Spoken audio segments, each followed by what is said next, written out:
Maintenant, il est temps de parler d'une question En fait, il est temps de répondre à une question que beaucoup de gens me posent. On va parler d'inflammation. Beaucoup de gens à qui je conseille des menus ou d'autres conseils de mode de vie me disent qu'ils ont une inflammation au niveau du ventre et qu'ils se sentent toujours gonflés.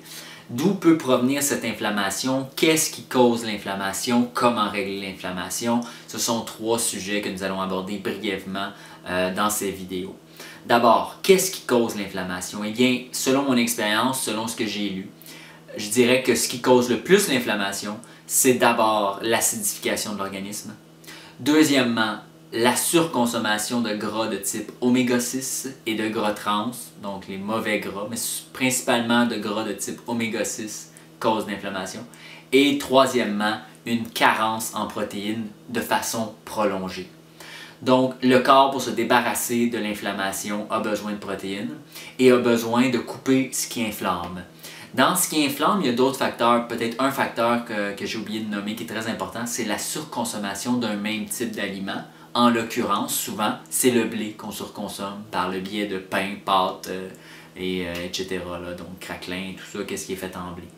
Donc, la surconsommation d'un type d'aliment engendre l'accumulation de déchets, engendre l'encrassement du métabolisme, et l'encrassement du métabolisme engendre automatiquement l'inflammation.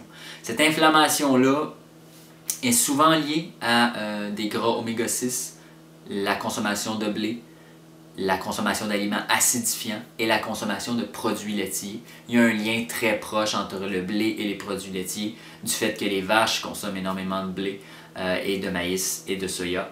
Donc, si les vaches consomment énormément de ça, c'est normal aussi que beaucoup de gens aient des allergies au blé, maïs, soya ou aux produits laitiers ou aux deux, parce qu'il y a des liens évidemment là, avec un animal qui mange toute sa vie certains types de produits, puis vous consommez les sous-produits de cet animal-là. C'est sûr et certain qu'il y a des liens. Donc, l'inflammation provient principalement de ces sources-là. Maintenant, comment faire pour la combattre?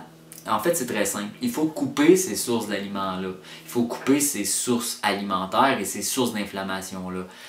Donc, couper les produits laitiers, couper les produits acidifiants, couper le blé, couper les gras oméga 6 qui sont présents dans plein de types d'aliments, les fritures, les margarines, les huiles commerciales, les pâtisseries, etc. Donc, on coupe ces choses-là. Par la suite, on donne au corps des protéines de qualité, des protéines qui proviennent de viande sauvage ou de viande élevée à l'extérieur, à l'air libre, et qui boivent dans des tuyaux qui ne sont pas en caoutchouc, donc dans le stainless steel, donc des viandes de qualité, du poisson, des fruits, des légumes, et par la suite, évidemment, un peu d'exercice, du calme et du repos, et l'inflammation va s'en aller. Si vous êtes capable d'appliquer les règles de l'alimentation rajeunissante, vous allez pouvoir facilement régler des problèmes d'inflammation de différents types. Accentuez toujours votre alimentation dans une direction où vous allez vers des aliments non acides. Donc, pour contrôler l'acidification, allez vers des aliments non acidifiants. Consommez la liste des aliments alcalins et assurez-vous aussi de consommer des quantités de protéines raisonnables, même importantes.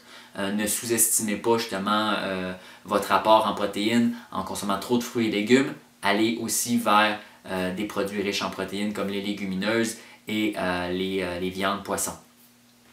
À partir de là, votre corps devrait se purifier, vous devriez avoir des éliminations qui vous indiquent que vous êtes en train d'éliminer de l'inflammation, vous devriez vous sentir de plus en plus dégonflé. Et pour ajouter par exemple à cette recette, disons de l'exercice,